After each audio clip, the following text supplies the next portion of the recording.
സഭാപ്രസംഗി 7-ാം അധ്യായം 1 മുതൽ 29 വരെയുള്ള തിരുവചനങ്ങൾ. നല്ല പേർ സുഗന്ധ തൈലത്തെക്കാളും മരണ ദിവസം ജനന ദിവസത്തെക്കാളും ഉത്തമം. വിരുന്നു വീട്ടിൽ പോകുന്നതിനേക്കാൾ വിലാപ ഭവനത്തിൽ പോകുന്നത് നല്ലത്. അതല്ലോ സകല മനുഷ്യരുടെയും അവസാനം. ജീവിച്ചിരിക്കുന്നവൻ അത് ഹൃദയത്തിൽ കരുതിക്കൊള്ളും. ചിരിയേക്കാൾ വ്യസനം നല്ലത്.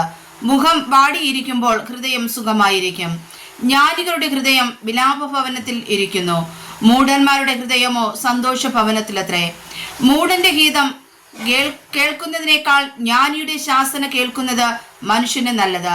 മൂഢന്റെ ചിരി കലത്തിന്റെ കീഴെ കത്തുന്ന മുള്ളിന്റെ പൊടുപൊടുപ്പ് പോലെ ആകുന്നു, അതും മായയത്രേ.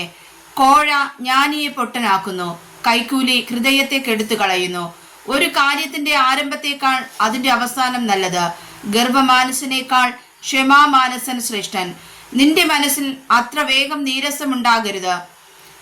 മൂഢന്മാരുടെ മാർവിൽ അല്ലോ നീരസം വസിക്കുന്നത്. പണ്ടത്തെ കാലം ഇപ്പോഴത്തേതിനേക്കാൾ നന്നായിരുന്നതിന്റെ കാരണം എന്ത് എന്ന് നീ ചോദിക്കരുത്.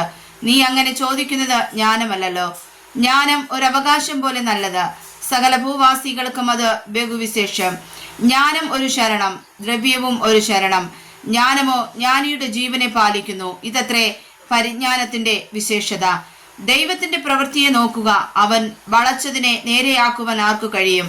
സുഖകാലത്ത് സുഖമായിരിക്ക, അനർത്ഥകാലത്തോ ചിന്തിച്ചു കൊള്ളുക. മനുഷ്യൻ തന്റെ ശേഷം വരുവാനുള്ളതൊന്നും ആരാഞ്ഞറിയാതെ ഇരിക്കേണ്ടതിന് ദൈവം രണ്ടിനെയും ഉണ്ടാക്കിയിരിക്കുന്നു. ഞാൻ എൻ്റെ മായാകാലത്ത് ഇതൊക്കെയും കണ്ടു. തന്റെ നീതിയിൽ നശിച്ചു പോകുന്ന നീതിമാനുണ്ട്, തന്റെ ദുഷ്ടതയിൽ ദീർഘായുസ്സായിരിക്കുന്ന ദുഷ്ടനുമുണ്ട്. നീതിമാനായിരിക്കരുത്, ജ്ഞാനിയായിരിക്കുകയും അരുത്. നീ എന്തിനു നശിപ്പിക്കുന്നു? ദുഷ്ടനായിരിക്കരുത്, മൂഢനായിരിക്കുകയും അരുത്. കാലത്തിനു മുമ്പേ നീ എന്തിനു മരിക്കുന്നു? നീ ഇത് പിടിച്ചുകൊണ്ടാൽ കൊള്ളാം, അതിങ്കൽ നിന്ന് നിന്റെ കൈ വലിച്ചു കളയരുത്.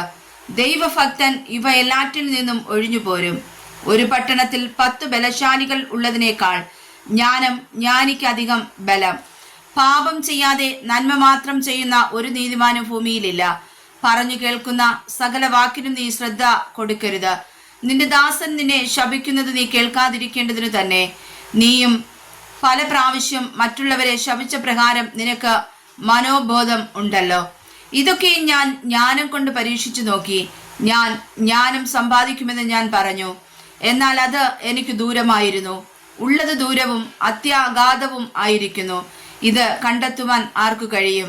ഞാൻ തിരിഞ്ഞ് അറിവാനും പരിശോധിപ്പാനും ജ്ഞാനവും യുക്തിയും അന്വേഷിപ്പാനും ദുഷ്ടത ഭോഷത്വമെന്നും മൂഢത ഭ്രാന്തെന്നും ഗ്രഹിപ്പാനും മനസ്സുവെച്ചു. മരണത്തെക്കാൾ കയ്പായിരിക്കുന്ന ഒരു കാര്യം ഞാൻ കണ്ടു. ഹൃദയത്തിൽ കെണികളും വലകളും കയ്യിൽ പാശങ്ങളുമുള്ള സ്ത്രീയെ തന്നെ. ദൈവത്തിന് പ്രസാദമുള്ളവൻ അവളെ ഒഴിഞ്ഞ് രക്ഷപ്പെടും, പാപിയോ അവളാൽ പിടിവിടും. കാര്യം അറിയേണ്ടതിന് ഒന്നോടൊന്ന് ചേർത്ത് പരിശോധിച്ചു നോക്കിയിട്ട് ഞാൻ ഇതാകുന്നു കണ്ടത് എന്ന് സഭാപ്രസംഗി പറയുന്നു. ഞാൻ താല്പര്യമായി അന്വേഷിച്ചു കൊണ്ടിരിക്കുന്നുവെങ്കിലും കണ്ടു കിട്ടാത്തത്. 1000 പേരിൽ ഒരു പുരുഷനെ ഞാൻ കണ്ടെത്തിയെങ്കിലും ഇത്രയും പേരിൽ ഒരു സ്ത്രീയെ കണ്ടെത്തിയില്ല എന്നതത്രേ. ഒരു കാര്യം മാത്രം ഞാൻ കണ്ടിരിക്കുന്നു, ദൈവം മനുഷ്യനെ നേരുള്ളവനായി സൃഷ്ടിച്ചു, അവരോ അനേകം സൂത്രങ്ങളെ അന്വേഷിച്ചു വരുന്നു. വായിച്ചതായ തിരുവചനങ്ങളാൽ കർത്താവ് നമ്മെ സമർത്ഥമായി അനുഗ്രഹിക്കുമാറാകട്ടെ. ആമേൻ.